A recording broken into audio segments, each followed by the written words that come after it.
Oh, Hey, make a wish. good idea. You too. Here, let me get one of your... No, you pull one and the whole strip comes off. Pulling a thread, my whole face starts to unravel. Ow! Think of it as an eyelash that grows out of your chin. Oh my God, it's huge! How long has that been there? How many times do I have to tell you? If you see something, say something. I was going to, I wanted to, but I got attached to it. You look like a kitty. Oh, Make a wish, Mittens. what do I do? You should probably brace yourself for some light vomiting, followed by life-altering hallucinations. I love the show Grace and Frankie. I can't lie. A show about accepting age and finding friendship and still being able to learn and grow even into your 70s? Hell yes. Sure, it does make it a hell of a lot easier to watch too, since this is an aspirational show about very rich people living in a beach house, none of whom look their age in the older cast, especially not as soft-focused lighting as implemented from season 2, and then filters in the last couple of seasons. Hey, I've said this before, you can be a fan and critique something at the same time, and obviously this video is full of spoilers, but the show finished earlier in 2022, so we can look back on it together. So as a millennial whose retirement, same as yours if you're in my audience, won't look anything close to this, it is nice to fantasize about a safe home by the beach that won't be getting torn to shreds by storms or have the sea literally rise up to flood it. We're currently living in the golden age of old age, where retirement is a near guarantee for a majority of people who are in my demographics who watch these videos. In America, the UK, New Zealand, for example, people can expect a fairly comfortable life without constant extreme weather upheavals, food shortages, etc. Like, it is possible for most people, even though ageism is a huge issue, which is something I bring up often in my videos. Retirement in the future won't look like this, and already doesn't for a lot of people, as they have to share houses with their kids or family members, or they're in aged care facilities which have many issues of their own. Even the assisted living that's shown in this show is highly elite and idealized, even though it's absolutely vilified by the main characters and seen like a prison. Only millionaires can afford to live in places like this, and we're shown the silent generation in this show, but boomers are the ones in their retirement age now, and they're a huge market as we all know. But this show isn't actually just for one generation, it's for everyone, and it's had a really positive impact overall and helped people face into the idea of aging. Now, I also want to mention that I know about Jane Fonda's recent diagnosis of having non-Hodgkin lymphoma, and she's already started chemotherapy. She is such a resilient force, and I really hope that she pulls through this well. I've actually made an entire video on her if you want to check that out after this as well. I will have to be censoring myself somewhat in this because obviously YouTube isn't very friendly to a lot of the topics that are actually covered in Grace and Frankie, but I will also mention that we're going to be on about issues around death and end of life stuff, so I know that that could be quite triggering for people. Obviously addiction as well. If you know the show, you know the sort of topics that we're going to be going into. I wonder how they decided whose name went on top. LGBTQ+ representation. As a cishet white woman, my take on this isn't from a point of experience, so I've actually linked some articles for you down below from people actually in the community, but the show isn't really about LGBTQ+ representation and allyship. It's about Jane Fonda and Lily Tomlin and wanting to showcase them and their chemistry. It does fall into some old tropes. The lead men aren't actually gay, despite like the fact that they could have hired gay actors, and the chemistry is honestly lacking. Honestly, I kind of wish that James Somerton would do a video on this, but, you know, I just have to address this elephant in the room. The show does try at times, but it has been pointed out by people like Sonia Saraiya that shows like Transparent have actually done this show, but better, with very similar beats. So in this video, we are focusing on purely Grace and Frankie as characters and the themes explored through them. As I said, you can like and critique something, and of course this isn't my space to comment on. It's where I highlight others who can talk to this issue, even though like I'm not saying that anyone shouldn't love the show, because I know that I definitely do. I just want to point out the fact that there are definite shortcomings here. Let's quickly recap the characters so that you're not lost. So first you've got Grace, our uptight, business-minded, image-conscious wasp with a drinking habit that's very concerning, but it just gets laughed off as being a character trait. Frankie, our free-spirited, hippie artist with a big heart, fondness for junk food and the weeds. Saul, Frankie's ex-husband, the soft, kind-hearted divorce lawyer who really wants to dive into people's feelings all the time with a strong social justice focus. Robert, Grace's ex-husband, straight-laced businessman who is dying to come out of the closet and redefines himself through musicals. Noir Boudiquet, or Bud, Frankie and Saul's adopted son who takes on a lot of Saul's traits and wants to fix every situation and takes on a lot of emotional labor and responsibility. Coyote, Frankie and Saul's other adopted son who is our beloved recovering addict with a childlike nature and caring heart. Brianna, Grace and Robert's daughter who is extremely business-minded, intimidating, emotionally stunted, and has some of the best one-liners in the show. And Mallory, Grace and Robert's youngest daughter who is the perfect child, mother of many with a sweet demeanor that she can use to manipulate people when needed, who goes on a great character arc of assertiveness throughout the show. So now you're all caught up, let's get into it.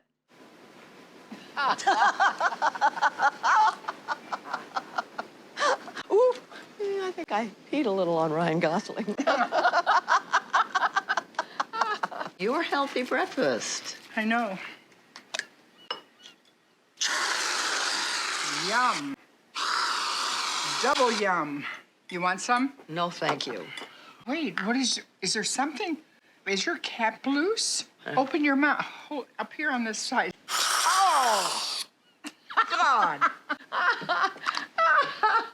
Now you can't eat until Monday. No, fold the corners. They're round. They do not fold. Anyone who can do this is a powerful witch. Well, I can do it. I rest my case.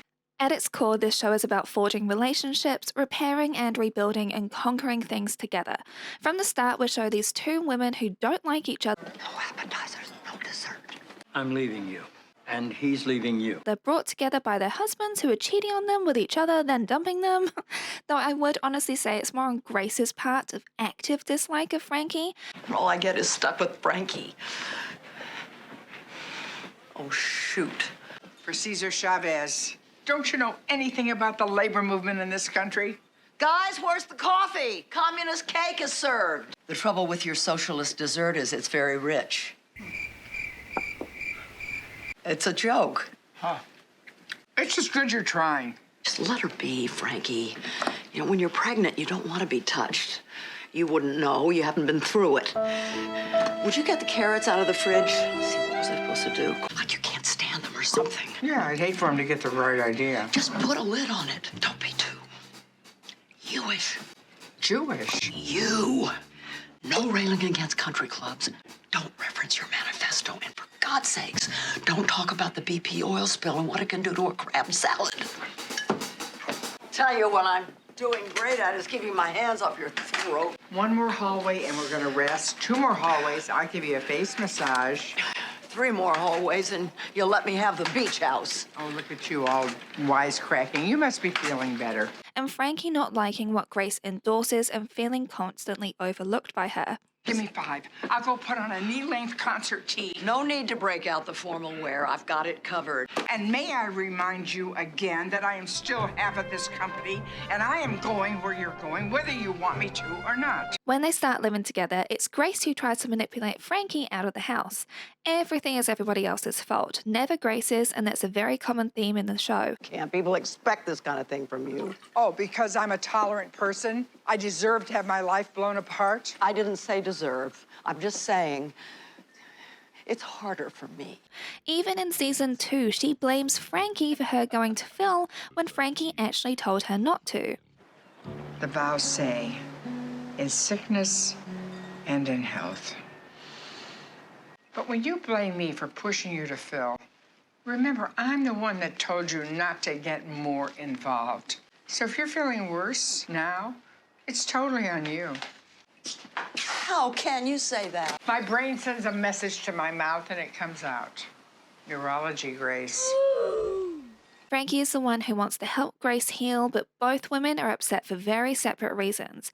Grace because of the damage to her personal brand, effectively, and the shame that comes with being part of the upper crust and having total control, then losing that facade that she tries so carefully to hold on to. I played by all the rules. Why didn't you tell me there were no rules? It's not fair. Your anger is frightening the sand. I'm not angry. And Frankie, because she's completely heartbroken. She loved Saul deeply as he loved her, and we'll be talking more about that in Matters of the Heart later. I'm heartbroken. You're crying.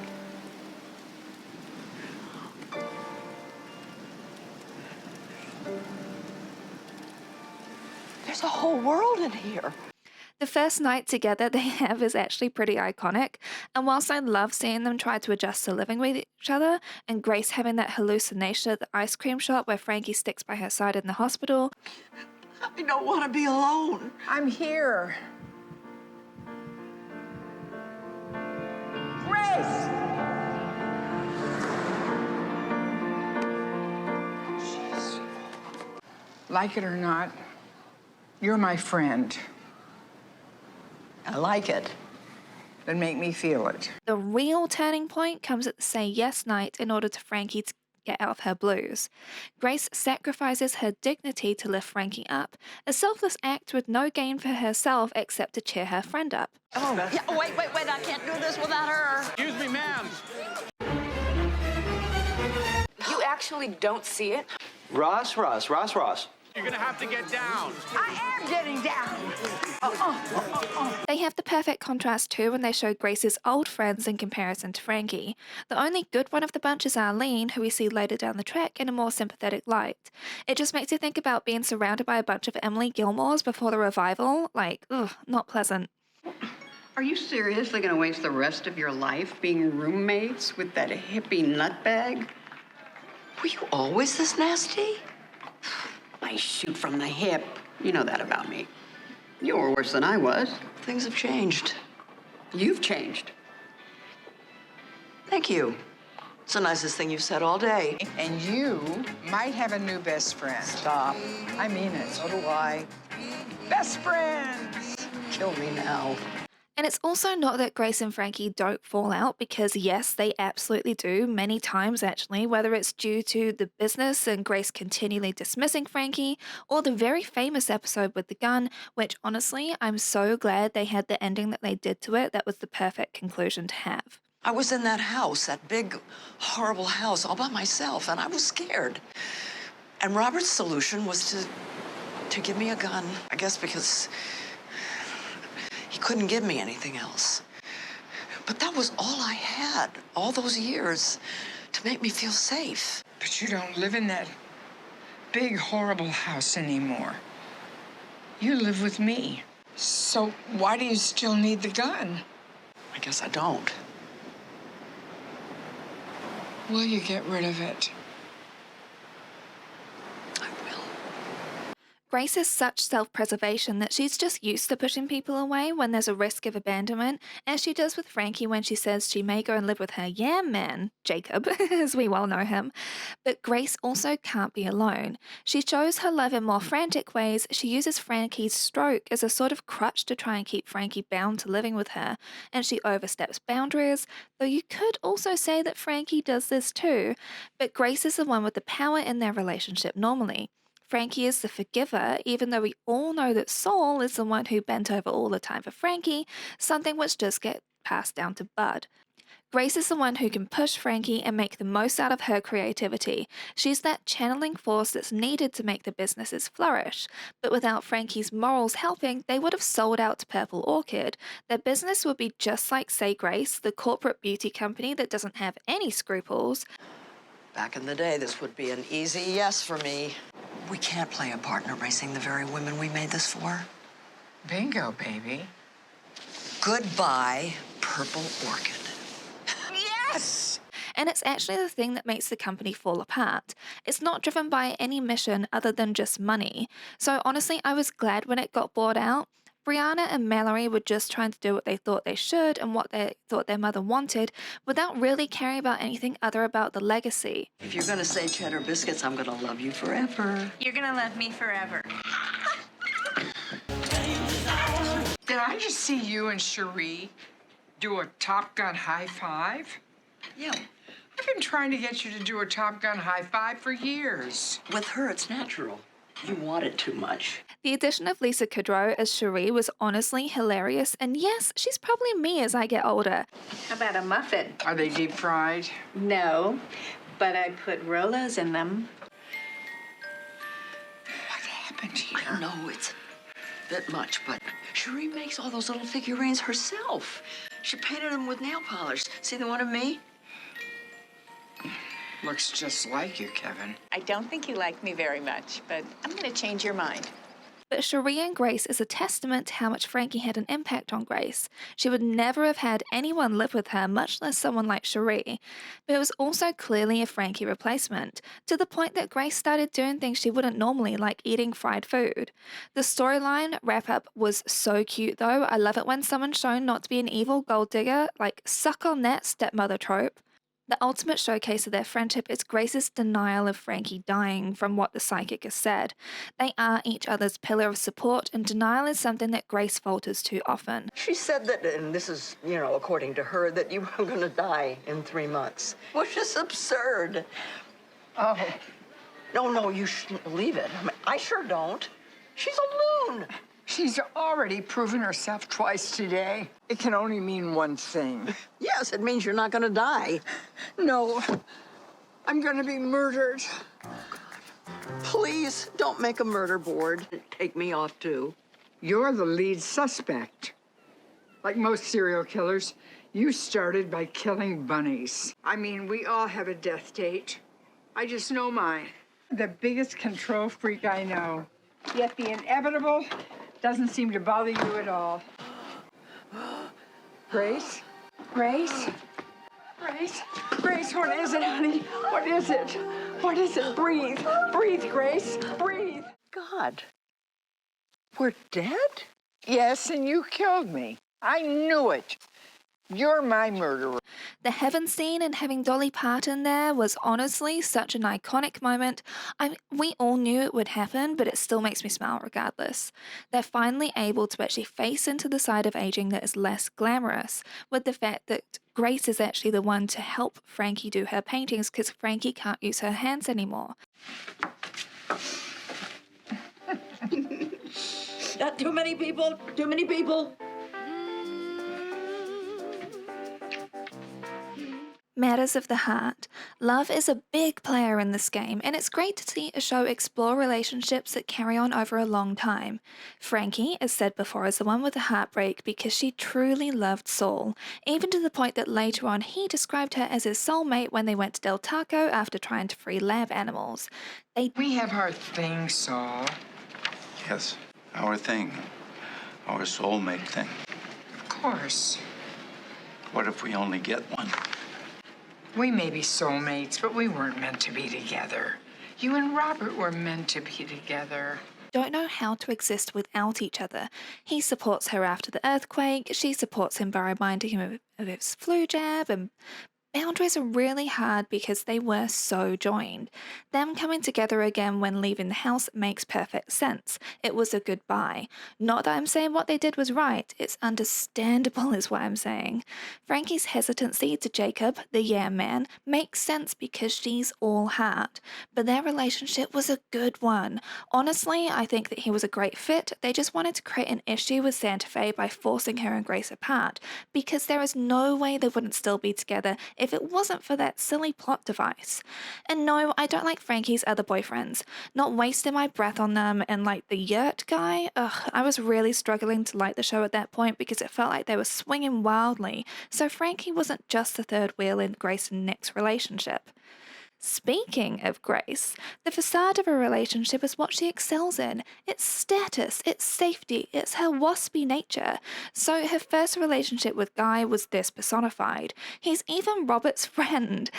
And she did what Jane did in real life and molded herself to him, which I like how Frankie yelled out against this and how Grace also stood up against this too.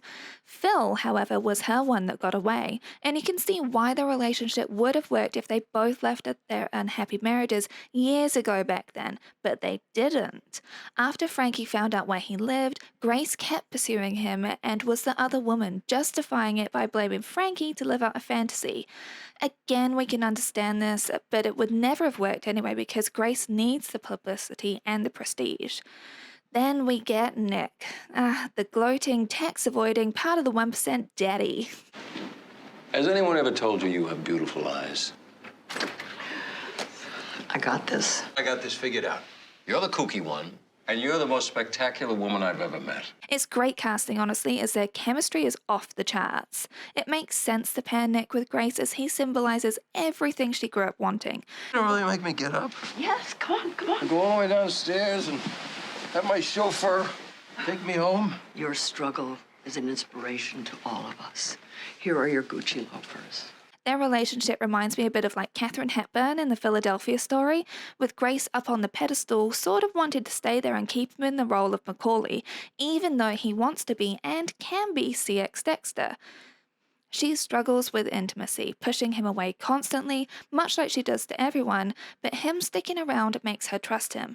But Grace can't keep up her facade forever, and I kind of love it when she reveals, like, her quote-unquote aging flaws to him. Be for real. Well, here I am, baby. And there's only one direction I go from here, I'm afraid, and it's not prettier. It's my new little friend. So, you want me? You want the real me? Well, this is what you get. I'll take it. And his acceptance of it. Plus, the knee surgery was absolutely hilarious. But she still falls into old wife ways like he wanted her to and admits to wanting that. It makes sense that their relationship couldn't last because of Grace's need for independence and him wanting her to fit into a box. Even though, like, he initially loved the fact that she was a strong woman, but, you know, hey, fantasy versus reality, right? Nick couldn't handle it and her close bond with Frankie, but, like, I do like the reconciliation they have at the end of the series. You do realize... Yes, Grace, I do. You and Frankie are a package deal. And I'm cool with that. She's got great weed and loves Goonies. Nick, I'm serious. So am I. But you understand the stakes for me. Yeah, I do, but you never seem to understand the stakes for me. I thought me going to prison would have stakes for you. That's not the point. Humiliating. It was to wake up every morning knowing that you love Frankie more than you love me. To know that I wanted to share my life with you, but you wanted to share it with somebody else. Sorry if I consider that a mistake I wish I hadn't made. Now, touching on the fan theories briefly here, my gosh, is there a vocal majority who wanted Grace and Frankie to be together? Suppose it's too much to hope for. You show me yours, I'll show you mine. Okay, do you want to have sex with me or what? No, but I love how uncomfortable it makes you. Stemming, of course, from the sleepover episode where Grace reveals that she's been with women, and of course Grace and Frankie's incredibly strong connection. I fully get it. Why the show didn't have this happen, we'll never know, but maybe they didn't want the cliche of partner swapping or something. Like, I still like to sort of think that they're living their lives together forever. That's my cue. Open. Oh my God! Oh my God! You like it? Oh, of course I like it. I love balloons. I know. That's why I got it for you. I think I'm here to tell you that you have been in love with Frankie this whole time. It was definitely not that. She said she'd give me $20 if I appeared to you and said that. Every damn day I would come up with a new reason why we couldn't work. Can I go where you go? But every time I pushed him away, he came back. Hey, lover. I know, I'm scared of losing you, too. But you're not losing me. I'm not going anywhere. Let's just see where the balloon takes us. He always came back. For me. And you were so loving. And in my whole life, there were only two people who made me feel safe, you and my dad. And the idea of losing you the way I lost him it's just unfathomable. If I could, I wouldn't go anywhere without you. I love you, Grace. I love you too, Frankie. Same as for Mallory and Coyote. So many times in the show, I thought they had something going. I thought they should get together too. They appreciate each other, he gets along great with her kids, they have a deeper understanding and are both genuinely sweet people who both go on character arcs which perfectly align. I could see a really successful relationship coming out from them, but you know, whatever. Can't give the fans everything that they want, right? Wattpad wouldn't exist otherwise. You get something inspiring and artful, and I get a vibrator? Maybe that's your paintbrush, Grace. It's kind of like a microphone. Oh, it'll make you sing. We love tennis positivity on this channel, and because I've got no sponsors yet, though I would love to, I have to heavily censor myself here because YouTube won't even let me show an eggplant replacement. Legitimately, it's one of the things I'm actually banned from showing. Frankie is Grace's and our guide into aging, body, sexuality. What about vaginal dryness? Are you worried about that? I am now. I want to show you something. No, please, no. Oh. It's not a dildo, honey. It's a facilitator, that's all. I also make this. Her Yam Lube is the first business venture which helps to reinvigorate Say Grace. Do you know that 84% of postmenopausal women find sex painful? Why are you saying those words? Oh, because I think the head of a beauty company might be interested in a product her customers need.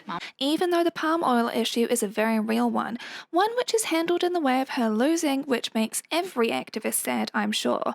Then she comes up with a way to be able to make condoms actually easily accessible for aging hands.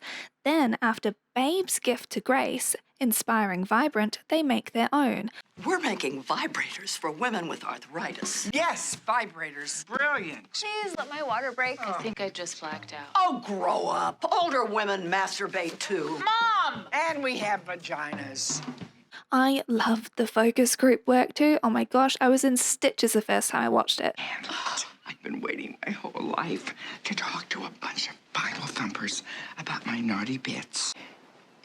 After you masturbate, she's saying. Praise his name. And love it. There's no other way to say it. It awakens something in me that I thought was long dead. Oh, Arlene, that's exactly how I felt too. The thing is, it's still really taboo to talk about anyone over 40 doing it, you know? And female self-fun is still a risque topic. So much so, I can't even say the word here. But the show actually brings this topic to the forefront rather than just the nudges, winks, and long-winded talks by Blanche of the Golden Girls, along with the changes of the aging body. It's explored through Soul too, as he finds out about his prostate and he's worried he won't be able to, perform any longer. These are real issues that I'm glad were actually addressed in this show. The good news is, at your age, something else will probably kill you first. Do you understand the term good news? We've got a superpower. You stole those? Can't see me, you can't stop me. Fighting aging whilst accepting it.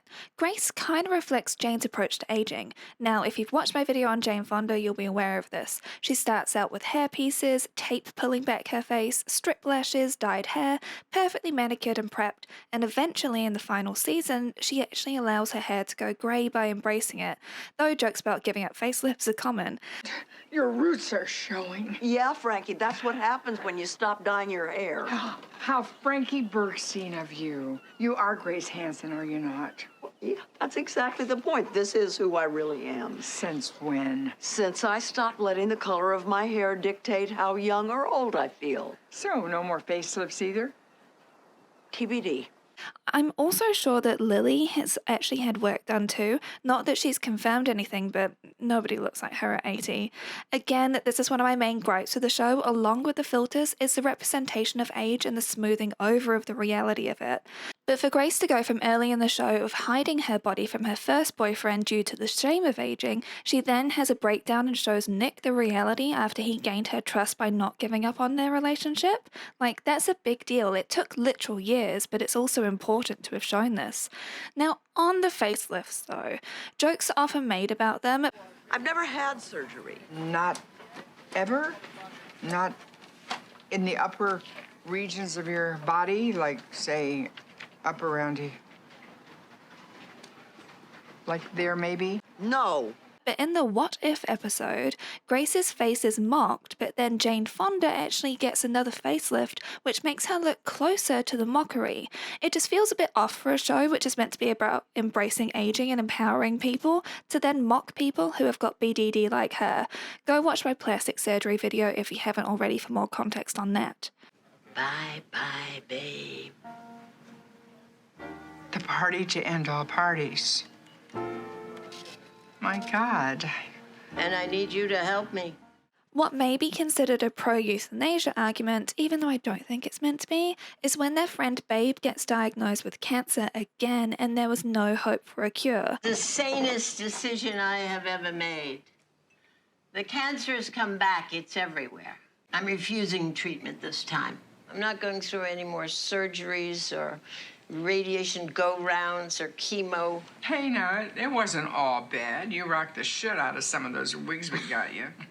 You're right. It was not all bad, but it was pretty fucking bad. So Babe decides to go out with a bang and stay true to herself.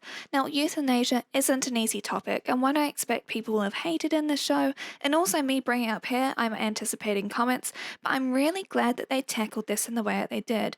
The struggles were shown, but also the reasoning was understood and treated with dignity. I think it's such a well-acted and well-done episode. Despite the sadness, it's one of the best in the show in my opinion, showing a very human take on a very often politicized topic.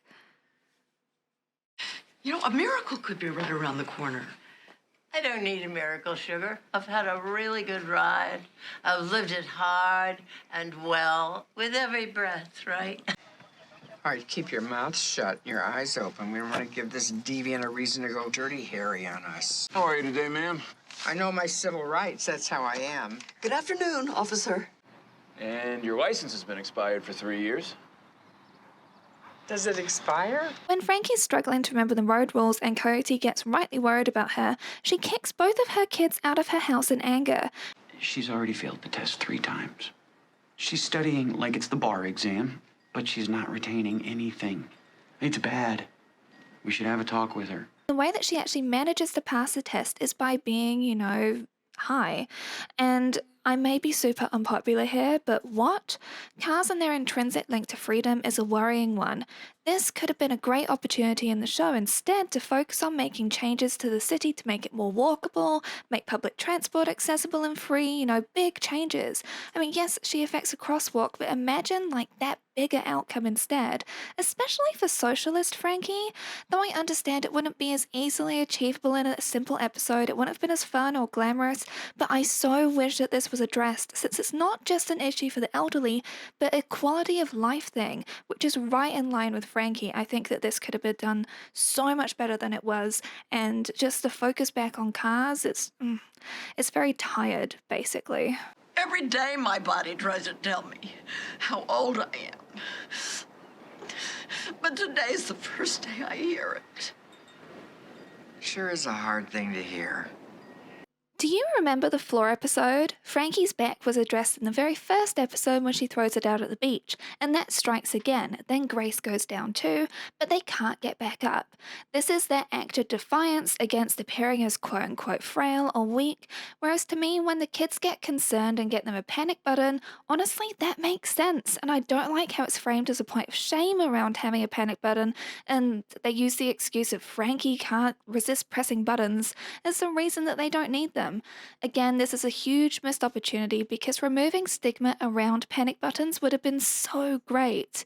But, you know, no, of course not. Their friendship will carry them through, which isn't really a practical solution to the real issues that were being addressed. It just kind of gets glazed over, and I really think this could have been such a good opportunity to remove that stigma and incorporate it as like what Frankie was doing was with trying to actually bedazzle it and make it her own. That could have been really powerful, but no signs of any aging because this show is actually falling into ageist traps without meaning to again.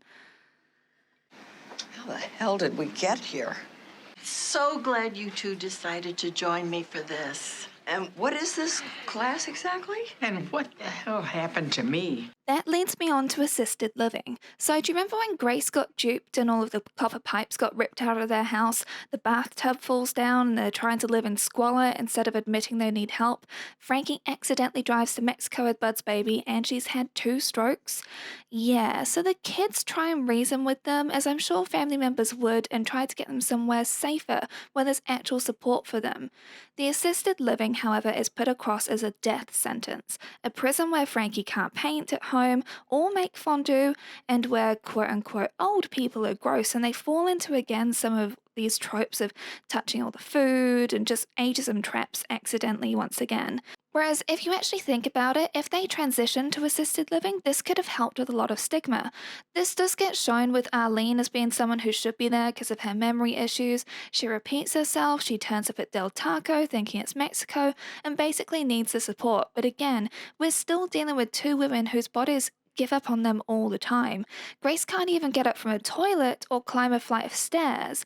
But assisted living is a prison. Once again, another hugely missed opportunity. I wish that this could have been a different transition as opposed to this sort of cling to an independence in a way that isn't actually healthy. This could have really shattered some stigmas. What you were trying to tell me is the only way you can change how you feel is to do something about it. I'm very smart that way, Grace. I'm our generation's Yoda. But she's got high hopes. You didn't. Hydraulics, baby! Acceptance is where true power comes from. So when Grace turns 80, it's a pretty big milestone in the show, but it's used like a weapon against her by Brianna, which does make some sense given their relationship, but both of them, Grace and Frankie, are treated poorly due to their age. They get rejected from a bank loan for Vibrant, Frankie gets mistaken as the person moving into a retirement home as opposed to being an art teacher there. There's a lot of bias addressed in the show throughout. When Grace takes it in her stride to help Frankie slow down a crosswalk, that's a really empowering moment. At your age. Who to sock it to? It's your thing.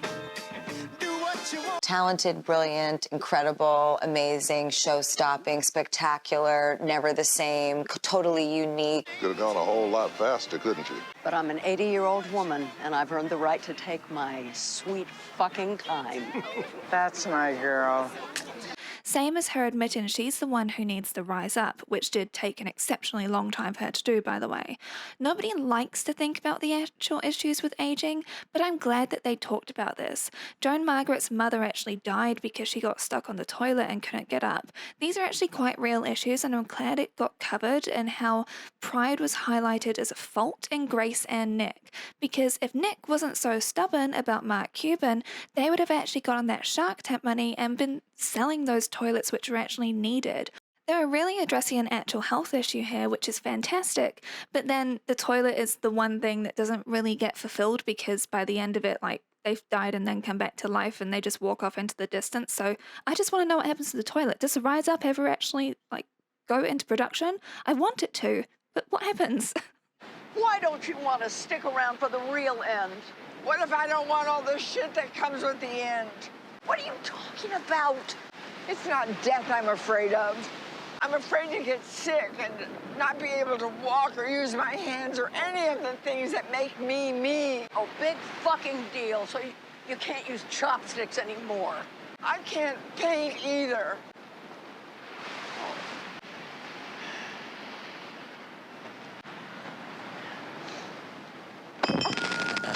When they're in heaven, Frankie gets her hearing back, she can use her hands again. Neither of them is in pain anymore. Oh my God.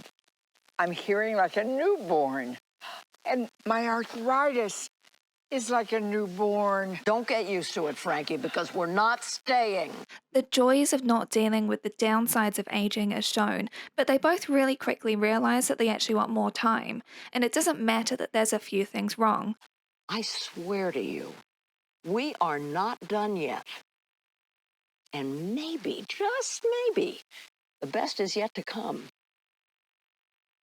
God, I wish you'd told me that before you electrocuted me. I do wish that this is when they move to assisted living together to start their next chapter, their next adventures. It doesn't even have to be as a couple, but showing them happy and no longer feeling like they need to hide their age or be ashamed or feel like they have to, hold it all together. I think that would have been so good. But instead we just get them walking down the beach together and we all kind of know what's going to be coming next. The writing is sort of on the wall. Grace can't really make it up the stairs properly. We know that they'll be moving there, but you could have shown them be happy there. I'm just saying, like I said, there are so many stigmas around this. You could have shown an actual success story, but Instead, we don't get a toilet and we don't get their happily ever after together. We get an idea of it, but it's more akin to, entering into the great sunset together as opposed to this is our next adventure. This is where we're going to cause some other chaos. You know what I mean? But all of this is what makes the show really shine. It's a romantic view of aging. It's escapism. It's not realistic, but it does help tackle some tough subjects, even though it should have gone further in a lot of ways like I've been talking about. But I also don't know if it would have been as popular with multiple generations if it did. I do look forward to seeing more shows like this, honestly, and though I know aging isn't really as glamorous and rich as this, something more accessible and tackling the real things like I raised in this, I think it's really worthwhile, and I do think that there's appetite for it.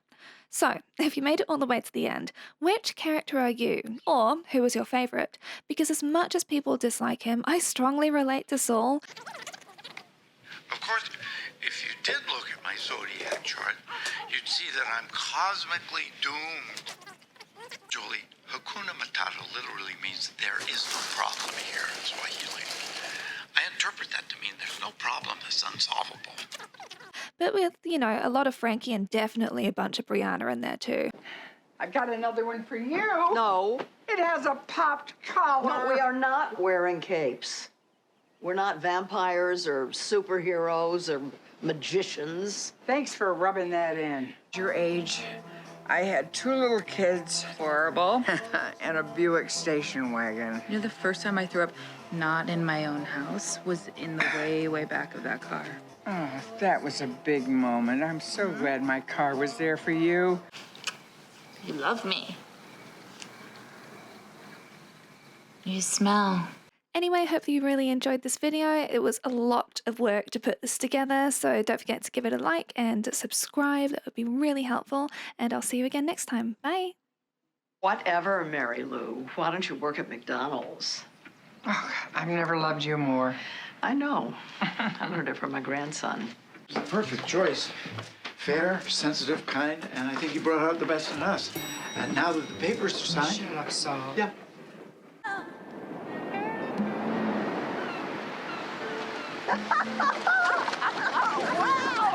Wow, amazing. I never, ever thought that I would be in the ocean again. See, we didn't do anything together. Well, I only went up to my knees. Let's not go overboard. Next time, let's go up to our waist and have a good pee.